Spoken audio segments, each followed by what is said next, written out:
మనుష్యుడికి ఇవి లేకపోతే యమధర్మరాజు గారి శాపం ఏంటో తెలుసా? జై శ్రీరామ్.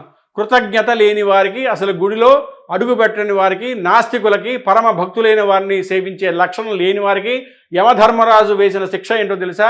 ఎవరికైతే ఈ లక్షణాలు లేవో వారి వారి వారి వారి వారి వారి తొలుత పట్టి తెండు దూతలారా అంటాడు.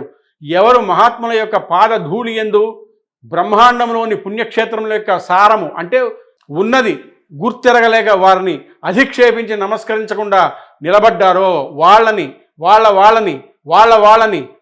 వాళ్ళని నలుగురి వరకు సంబంధం ఉన్న వాళ్ళని పట్టి తీసుకురండి అని చెప్పాడు యమధర్మరాజు. ఇదే అజామీలోపాఖ్యానంలో కూడా యమధర్మరాజు గారు అంటాడు. అంటే దీని అర్థం మనమే కాదు, మన ముందు ఉన్న 4 తరాలు కూడా బాధింపబడతాయి. తస్మాత్ జాగ్రత్త. మీకు ఇప్పుడు ఒక ప్రశ్న, మహాభారతంలో యమధర్మరాజు గారి అంశలో వచ్చినటువంటి వాళ్ళలో పాండవులలో ఎవరు?